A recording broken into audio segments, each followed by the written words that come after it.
अभी हम बिहार के शिक्षा मंत्री यानी कि education minister professor Chandrashekhar Yadav ji के आवास पे खड़े हैं और हमारे जस्ट बगल में कुछ एसटीईटी के कैंडिडेट खड़े हैं। हमने सीटेट के ऊपर शिक्षा मंत्री से खासकर मिलने के लिए आया था, जो कि मुलाकातें हो गई हैं, बातें क्या कुछ हुई हैं हम उसके बारे में भी जिक्र करेंगे। लेकिन पहले हम इन स्टूडेंटों से बात करने का प्रयास करते हैं कि क्या मांगे थी भैया, और क्या आप मांग यहाँ पे लेकर आए हैं, आवेदन आप हाथ में लिए हुए हैं। देखिए, सबसे पहली बात एनसीपी और जागो बिहार दोनों चैनल को एसटीटी क्वालिफाइड बंटी के तरफ से बहुत बहुत धन्यवाद। और मुझे लगता है विकी सर, आप हमेशा हम लोग के मुद्दा को, खास करके सीटेट बीटेट के साथियों के मुद्दाओं को आप खर ढंग से उठाते रहे। मैं आपको बता दूं, लगातार हम 2019 से लगातार हम लोग प्रयासरत हैं कि 7वां चरण नियमावली और विज्ञप्ति जारी हो। इसी के दिशा में हम लोग आए हैं और बिहार गजट को पालन करते हुए अक्षरशः प्रत्येक स्कूल में प्रत्येक विषय में 2-2 टीचर की रिक्वायरमेंट को लेकर। और जो सबसे बड़ी बात है, सरकार जिस तरह से बोला था 12 मार्च को कि जितने सारे स्टेट 19 में क्वालिफाइड हैं सबकी नौकरी सुनिश्चित है, तो इसी के दिशा में हम लोग लगातार अभी पटना में 2 दिन से कैंप किए हुए हैं और लगातार इस मुद्दे को हम कहीं प्रखरता से, कल भी हम मिले हैं और आज भी हम मिलेंगे और आने वाले टाइम में भी हम लोग रहेंगे। आप लोग की हम बातें किए हैं कि कुछ स्टूडेंट, एक आध दो स्टूडेंट है स्टेट के कैंडिडेट है, आप मिल लीजिएगा सर, मिलेंगे आपसे, मिलेंगे, खाना वो अभी खा रहे हैं। देखिए, एजुकेशन मिनिस्टर से बातें हो पाई हैं, ये लोग क्यों ना आए, अपने अपने मांगों को लेकर लोग यहाँ पे आ रहे हैं। बिहार के शिक्षा मंत्री है, पूरे बिहार की शिक्षा व्यवस्था की क्या सुधार होनी चाहिए, क्या नहीं होनी चाहिए, गुणवत्तापूर्ण शिक्षा कैसे मिले बिहार के नवनिहाल बच्चों को, उसके लेकर आ रहे हैं कि भैया हमें मास्टर साहब बना दीजिए तो हम भी पढ़ाएंगे स्कूल में। हमने सीटेट को लेकर बातें करने आया था कि फर्जीवाड़ा को लेकर काफी सारा संशय चल रही थी कि फर्जीवाड़ा सीटेट एग्जाम में हुआ है। क्या सर, मैं आपसे जानना चाह रहा हूँ, आप एक स्टूडेंट भी हैं, शिक्षक के, क्या आपको नहीं लग रहा है कि इसमें कुछ 100% 12 मार्च का जो रिजल्ट था फर्जीवाड़ा का, जब आप बात कर रहे हैं, यही स्टेट पात्रता परीक्षा जो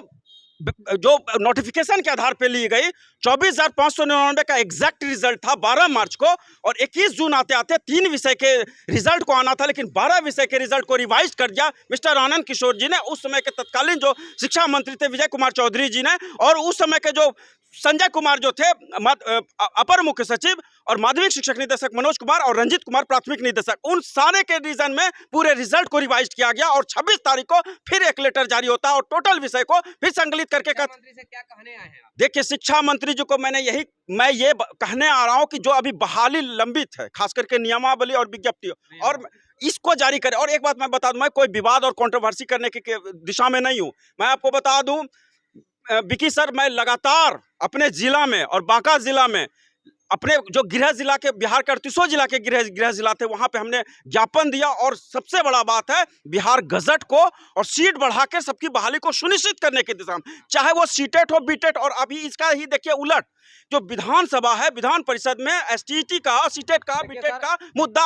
आवाज गुंजमान। फर्जीवाड़ा के ऊपर हमने बातें करने का प्रयास किया कि बड़े पैमाने पर फर्जीवाड़ा हुआ है। सीटेट यानी कि केंद्रीय शिक्षक पात्रता परीक्षा जो एग्जाम कंडक्ट करती है, सीटेट खैर आपके हाथों में नहीं है, मैं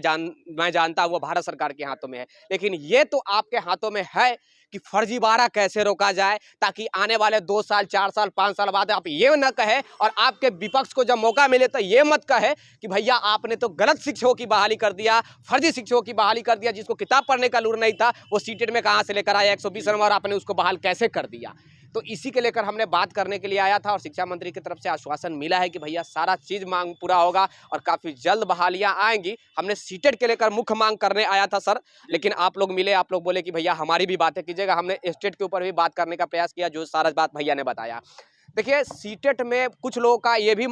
है कि जैसे कि जनरल महिलाओं का 90 से कम नंबर है, ओबीसी BC1 और BC2 और PH या फिर SC ST महिला पुरुष का 82 से कम है, यानी कि 75 और 82 के बीच में है। तो उसके लेकर बहुत सारे स्टूडेंट था कि कहना था कि सर एक ऐसी बातें आप जाकर कीजिए जिसे लगे कि एक स्पेशल लेटर छठा चरण में भी निकला था और पिछले बहालिया में निकली थी कि स्पेशल एक लेटर शिक्षा विभाग की तरफ से जारी किया जाता है बहाली के वक्त कि 5% का NCT भी कहती है कि 5% का रिलैक्सेशन दिया जाएगा। हमने उसके ऊपर भी बात करने के लिए आया था कि 5% का रिलैक्सेशन कम से कम दे दिया जाए, ताकि जब फर्जी शिक्षक बहाल हो सकते हैं तो जो जेन्यून है और 1-2 मार्क्स से जा रहे हैं और एनसीटी भी कहती है कि 5% आप रिलैक्सेशन दे सकते हैं, तो 5% अगर वाकई में रिलैक्सेशन एनसीटी के रूल के अनुसार फॉलो हो सकता है तो आप भी 5% रिलैक्सेशन दीजिए। और मुझे पूर्ण उम्मीद है कि 5% रिलैक्सेशन इन शिक्षा विभाग देगी। और इस वक्त अभी मैं शिक्षा विभाग के शिक्षा मंत्री के गेट पर आवास पर ही खड़ा हूँ। तमाम यहाँ पे जो भी स्टेट, ये जो दोनों भाई को देख रहे हैं, ये दोनों आप लोग स्टेट कैंडिडेट हैं और क्वालिफाइड कैंडिडेट है। क्वालिफाइड कैंडिडेट है ये लोग, एसटीईटी के क्वालिफाइड कैंडिडेट है। हमने फिर से बताया कि सीटेट को लेकर हम बातें करने आए, लेकिन स्टेट वाले भाई साहब, बड़े भाई यहाँ पे मिल गए। और फिर जाते आते यही कहूँगा कि 5% का रिलैक्सेशन बिहार में मिलेगी, और पिछले जो भी इतिहास में जितने भी बहालियां हुई है, उन बहाली में जो भी 5% का रिलैक्सेशन मिला है, वो 5% फिर से मिलेगा। कैमरामैन राजेश राज के साथ मैं विक्की गोयल, आप देखते रहिए एनसीपी जागो बिहार। धन्यवाद।